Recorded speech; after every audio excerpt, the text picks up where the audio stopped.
Halo, Assalamualaikum warahmatullahi wabarakatuh. Selamat pagi, siang, dan malam. Nah, jadi dalam video kali ini saya akan membahas tentang kira-kira apa ya? Jadi dalam video kali ini saya akan membahas tentang aplikasi teori belajar kognitif menurut Ausubel pada materi rasio trigonometri di sekolah menengah atas atau di SMA. Nah, tapi sebelum itu saya ingin memperkenalkan diri dulu. Nah, kan nama saya Jiane Christine Garsole, NPM 0308501109 dengan nomor absen yang ke-20. Jadi ini adalah UAS Psikologi Pendidikan Matematika. Jadi video ini dibuat untuk memenuhi tugas akhir semester dari mata kuliah Psikologi Pendidikan Matematika yang dosennya adalah Ibu Norma Anggota SPD MPD. Lalu apa saja sih pembahasan yang akan kita bahas dalam video kali ini? Nah, jadi pembahasan kita yang pertama yaitu kita akan belajar tentang teori belajar kognitif menurut Ausubel. Itu yang pertama. Nah, kemudian pembahasan yang kedua adalah penerapan teori belajar Ausubel pada pembelajaran trigonometri SMA. Dan yang ketiga adalah kesimpulan. Nah, jadi dalam video ini saya akan menjelaskan pengertian dari teori belajar menurut Ausubel. Kemudian nanti saya akan menjelaskan sedikit terkait materi trigonometri, dan nanti di akhir video saya akan memberitahukan di mana letak teori Ausubel itu dipakai dalam materi trigonometri. Kita langsung ke pembahasan yang pertama, yaitu teori belajar kognitif menurut Ausubel. Nah, jadi dalam teori belajar menurut Ausubel ada dua yang dia kemukakan. Yang pertama yaitu belajar bermakna, dan yang kedua adalah belajar hafalan.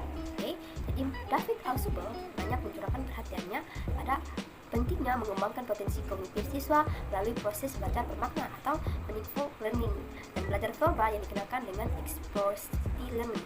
Nah, belajar bermakna akan terjadi apabila informasi yang diterima siswa mempunyai kaitan erat dengan konsep yang sudah ada atau yang sudah diterima sebelumnya, tersimpan pada struktur kognitif. Itu menurut Amir dan Krisnawati pada tahun 2015 di halaman 24. Nah, ada juga menurut Tahar dalam bukunya 2011 halaman yang ke-94 mengatakan bahwa jika siswa dapat menghubungkan atau mengkaitkan informasi atau materi itu pada pengetahuan yang sudah dimilikinya, maka dikatakan terjadi belajar bermakna. Tetapi jika siswa menghafalkan informasi atau materi baru tanpa mengkaitkannya dengan pengetahuan yang telah ada yang atau dimilikinya, maka dikatakan siswa itu hanya belajar hafalan. Oke, kita lanjut ke pembahasan yang kedua. Dalam pembahasan yang kedua ini, kita akan melihat penerapan teori belajar Ausubel pada materi rasio trigonometri. Oke, untuk yang pertama yaitu materi rasio trigonometri. Nah, teman-teman perhatikan bahwa rasio atau perbandingan trigonometri ini pertama pada segitiga siku-siku. Nah, di sini kita akan kaitkan materi ini dengan kehidupan sehari-hari. Yaitu bagaimana? Nah, jika kita perhatikan di lingkungan kita sehari-hari, tentunya banyak bangunan atau benda-benda yang memiliki sudut atau pojok tertentu. Nah, bentuk-bentuk sudut itu dari benda yang ada di alam ini, nah, kita bisa lihat dalam contoh yang ada. Yang pertama itu kita bisa lihat ada jam dinding dengan jarum jam yang panjang dan yang pendek. Nah, jarum jam yang panjang dan yang pendek ini kalau kita lihat akan membentuk satu sudut. Nah, kita tidak tahu sudut apa, berapa derajat dan sebagainya. Nah, dan yang kedua itu buku. Nah, di sini saya akan uraikan sedikit terkait materi yang akan kita bahas, yaitu materi rasio trigonometri. Nah, ilmu ukur sudut dipelajari secara khusus dalam trigonometri yang mengkaji hubungan antara sisi sudut dalam suatu segitiga dan sifat-sifat serta aplikasinya dalam berbagai bidang. Nah, contohnya ini di samping. Nah, pada peradaban kita saat ini, kajian mengenai trigonometri sudah tercermin dari berbagai ikon kehidupan kita. Misalnya, para arsitektur sudah menerapkan kesetimbangan bangunan pada rumah adat yang mereka ciptakan. Sebagai contoh, rumah adat Dayak. Nah, rumah adat Dayak ini berdiri kukuh sebagai hasil hubungan yang tepat antara besar sudut yang dikaitkan dengan panjang sisinya. Nah, teman-teman bisa lihat gambarnya ada di bagian paling bawah. Nah, kemudian yang kedua yaitu perbandingan pada sudut siku-siku. Nah, jadi perhatikan gambar paling bawah nanti bahwa segitiga ABC merupakan segitiga siku-siku dengan titik sudut berada di C. Nah, panjang sisi di sudut A adalah alfa satuan, panjang sisi di hadapan B adalah B satuan, dan panjang sisi di C adalah C satuan. pada gambar ketahui bahwa sudut BAC sama dengan alfa. Kemudian sisi BC sama dengan A disebut sebagai sisi depan atau alfa, depan alfa. Sisi AC sama dengan sisi di samping sudut alfa. Dan yang ketiga yaitu sisi AB sama dengan C disebut sisi miring atau hipotenusa. Nah, dari ketiga sisi tersebut dapat ditentukan perbandingan trigonometri sebagai berikut.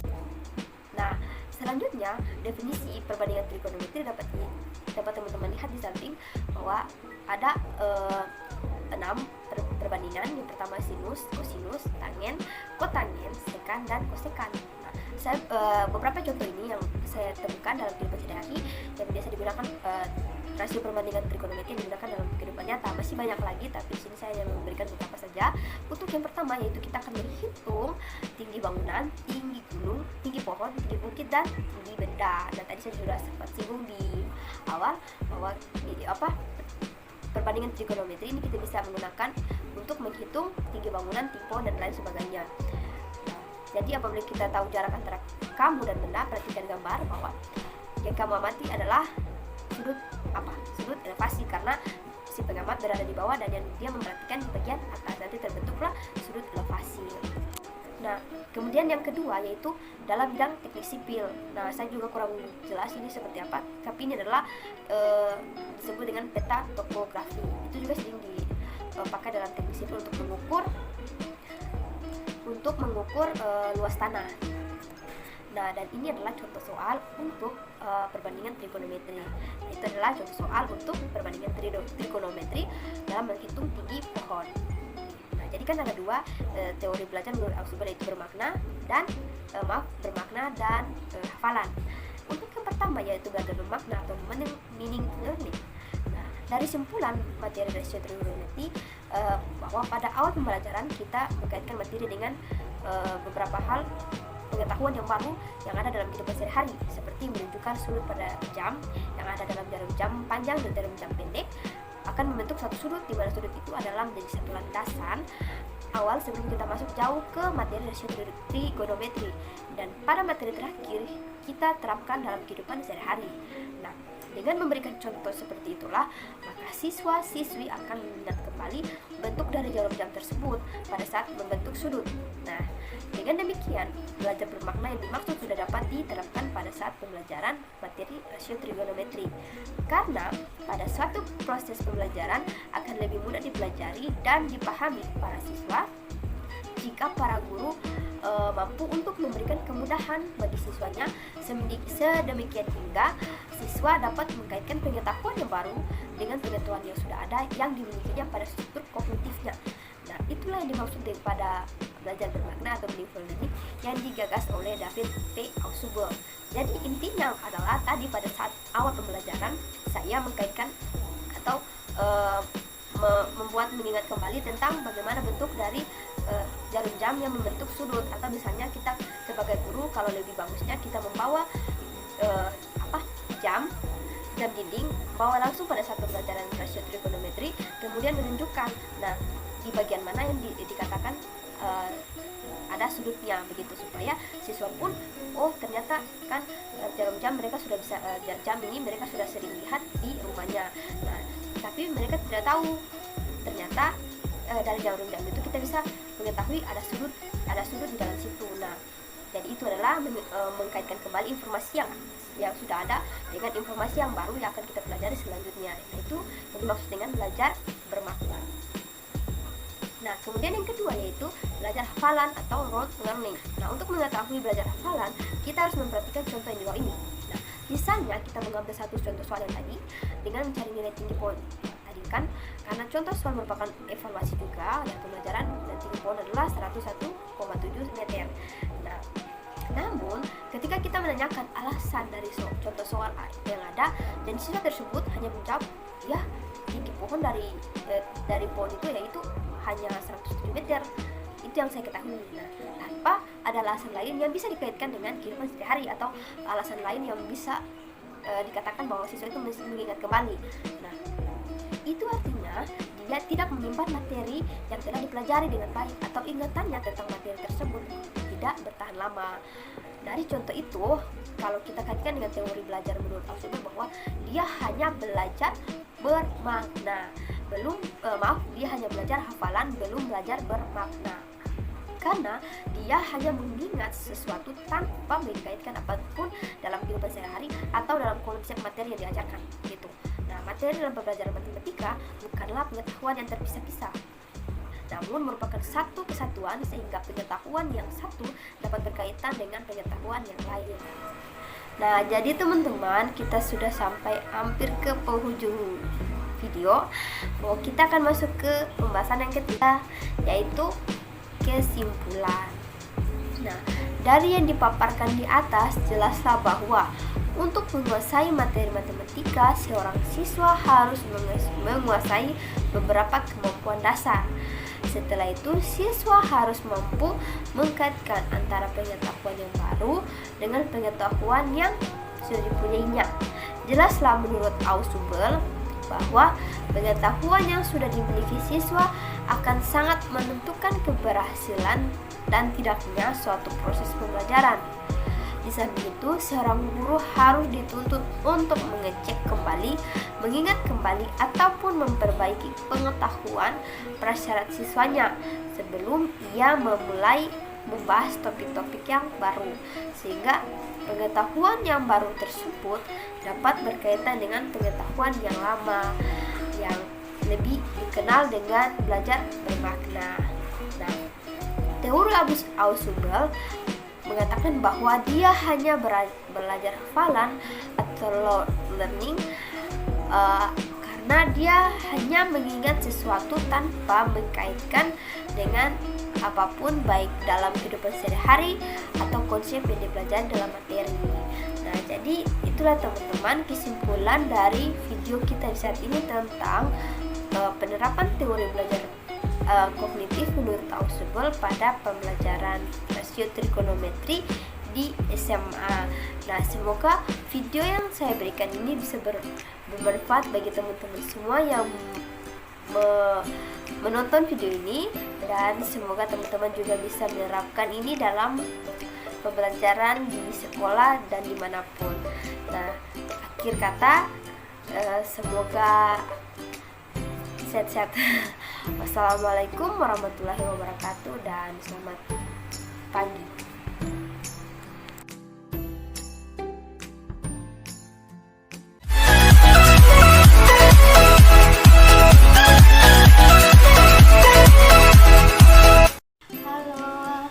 Assalamualaikum warahmatullahi wabarakatuh. Jadi kembali lagi bersama saya di video yang kedua. Nah, di video kali ini saya akan membahas tentang diagnosis kesulitan belajar di siswa SMA, kelanjutan, tapi materinya kelanjutan dari video pertama, yaitu rasio trigonometri. Nah, lalu apa saja pembahasan kita di video yang kedua ini? Untuk pembahasan, yang pertama kita akan membahas tentang definisi DKB, kemudian yang kedua kita akan membahas tentang langkah-langkah DKB, dan yang ketiga kita akan membahas tindak lanjut DKB, dan yang keempat penutup atau kesimpulan. Nah, kita langsung ke pembahasan yang pertama, yaitu definisi DKB. Nah, jadi kesulitan belajar adalah suatu kondisi di mana kompetensi atau prestasi yang dicapai tidak sesuai dengan kriteria standar yang telah ditetapkan.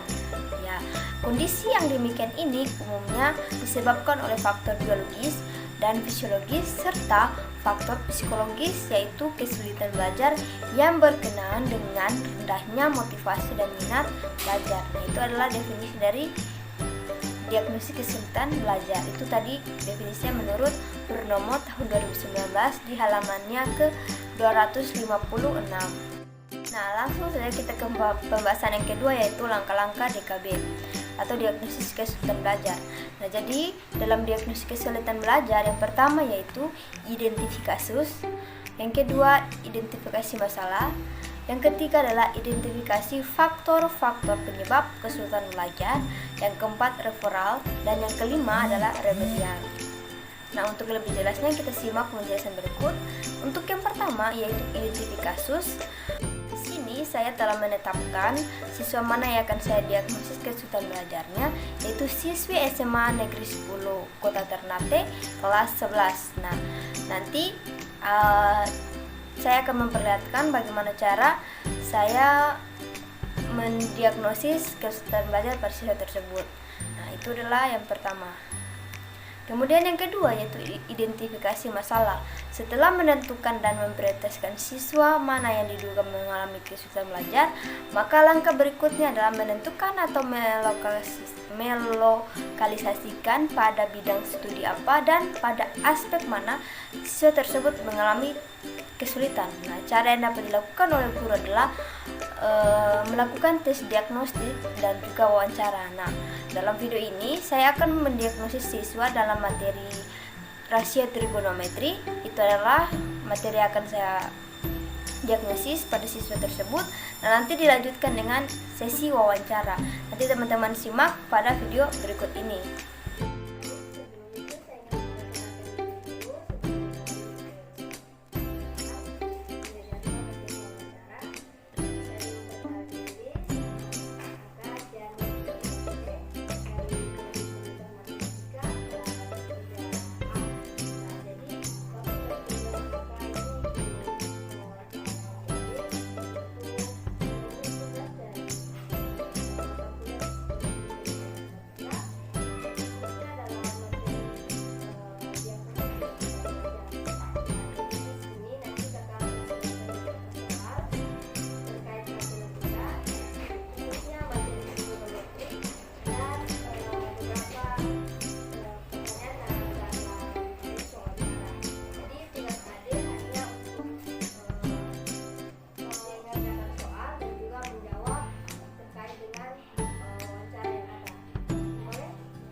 Saya ada wawancara secara online, nah nanti lewat via WA. Ini adalah hasil wawancara saya.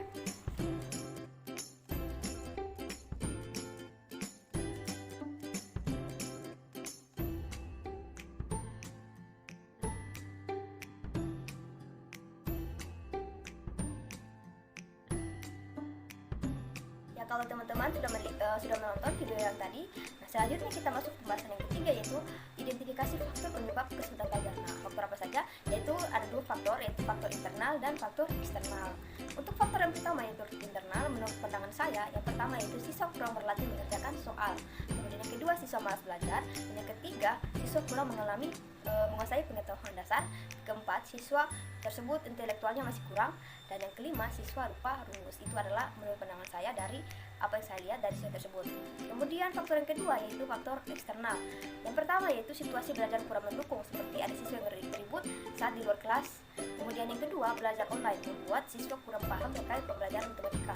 Yang ketiga adalah situasi keluarga juga kurang membantu dalam pembelajaran siswa. Yang keempat adalah guru jarang masuk ke kelas. Itu adalah pandangan saya.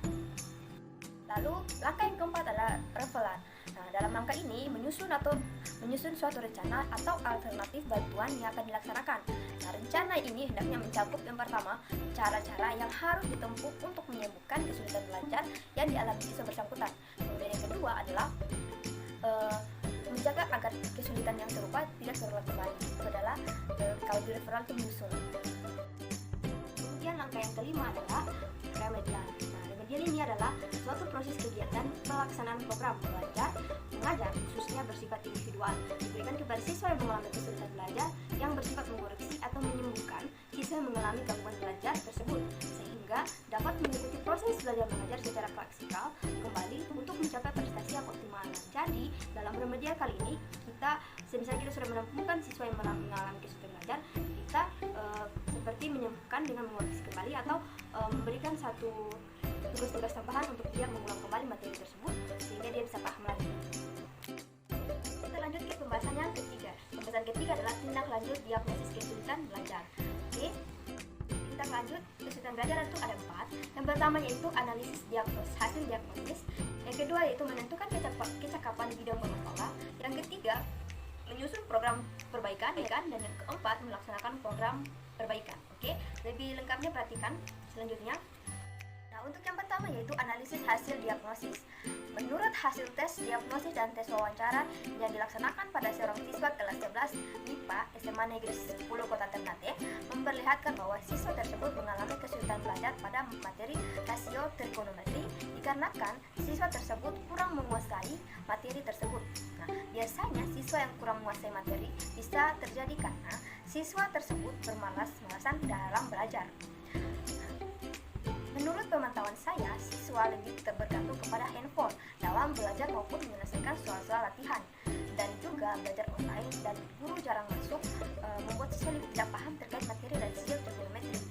Kemudian, kondisi keluarga yang kurang membantu siswa tersebut dalam sekolahnya membuat siswa lebih bermasalah lagi dalam belajar. Kalau kesulitan belajar di atas saya kaitkan dengan teori Ausubel, siswa tersebut belum dikatakan belajar bermakna, tetapi masih belajar hafalan. Mengapa demikian? Dikarenakan siswa tersebut tidak menyimpan informasi atau materi dalam struktur kognitifnya dan hanya mengandalkan informasi handphone untuk mencari informasi atau materi dalam mengerjakan soal. Nah, itu adalah hasil yang telah saya dapatkan dari menurut analisis saya dari tes diagnosis. Untuk yang kedua yaitu menentukan kecakapan bidang bermasalah. Dalam kasus ini, kecakapan bidang bermasalah terhadap siswa tersebut adalah dari guru, dari orang tua, dan juga dari diri sendiri siswa. Nah, untuk yang pertama, kecakapan bidang bermasalah itu yang dapat ditangani oleh seorang guru. Sebagai seorang guru, sebaiknya lebih memperhatikan lagi setiap siswanya agar mereka bisa rajin dalam belajar. Karena sudah menjadi tantangan bagi kita sebagai seorang guru dalam pandemi saat ini, yaitu kita tetap menjalankan pembelajaran walaupun tidak efektif. Nah, itu adalah cara dari saya kepada guru. Kemudian yang kedua adalah kecakapan bidang bermasalah yang dapat ditangani oleh orang tua. Sebagai orang tua, sebaiknya lebih memperhatikan lagi anaknya ketika di rumah. Apakah anaknya belajar atau main handphone? Karena dengan begitu, anak akan lebih terarah saat belajar. Anak akan merasa bahwa orang tua sangat sayang terhadapnya. Nah, kemudian yang ketiga yaitu kecakapan bidang bermasalah yang dapat ditangani oleh siswa sendiri. Sebagai seorang siswa, harus memperbaiki ketenangan diri kalian, dikarenakan sebagai siswa misalnya dia malas dikarenakan ada masalah yang dihadapi dan juga sering stres. Kemudian yang ketiga yaitu menyusun program perbaikan. Nah, di sini saya menyusun ada 4 program perbaikan. Yang pertama yaitu menyusun program remedial.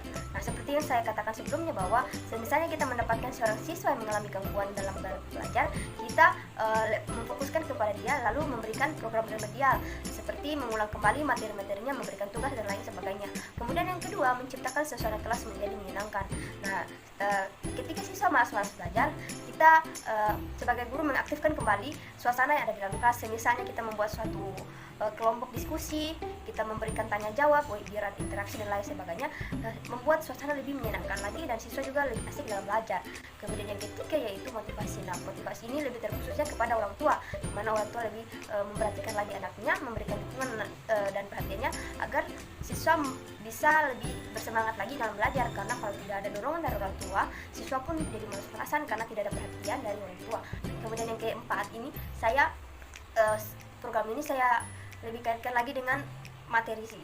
Saya yang pertama itu teori Ausubel, di mana kalau teori Ausubel ini lebih mengkaitkan materinya dalam kehidupan sehari-hari, di mana siswa dipanggil untuk ke kehidupan sehari-hari lagi supaya tidak terfokus ke materinya tapi ke kehidupan sehari-hari. Nah, itu juga siswa makin artinya siswa juga bisa menyimpan informasi yang baru dengan informasi yang ada.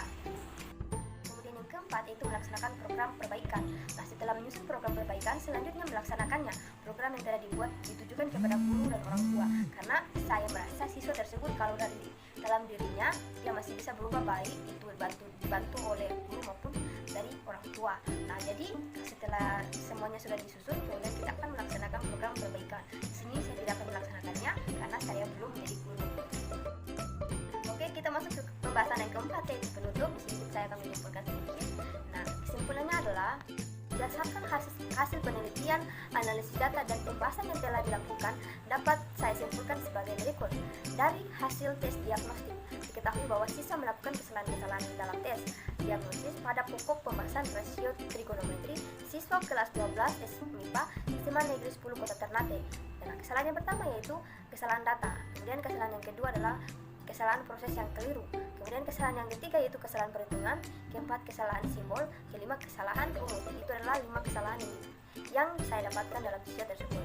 Kemudian faktor-faktor yang menyebabkan siswa kelas 12 MIPA SMA Negeri 10 Kota Ternate yaitu yang pertama yaitu faktor internal. Nah, yang pertama itu siswa kurang berlatih mengerjakan soal, siswa malas belajar, siswa kurang menguasai materi, siswa materi dasar, intelektual siswa masih kurang, dan yang terakhir yaitu siswa lupa rumus. Kemudian faktor internal adalah situasi belajar kurang. Yang pertama itu situasi belajar kurang mendukung, seperti ada siswa yang duduk di luar kelas. Kemudian belajar online membuat siswa kurang paham terkait dengan belajar matematika. Dan kemudian situasi keluarga juga kurang membantu dalam proses pembelajaran siswa. Dan yang terakhir, guru jarang masuk ke dalam kelas. Jadi itu adalah video saya tentang diagnosis kesulitan belajar siswa di SMA terkhusus pada materi rasio trigonometri. Ini saya telah menyentil sedikit mengkaitkan sedikit tentang teori Ausubel. Nah, semoga video yang saya berikan bisa bermanfaat dan setiap orang yang menonton bisa mendapatkan ilmu yang baru. Sekian video dari saya dan wassalamualaikum warahmatullahi wabarakatuh. Terima kasih.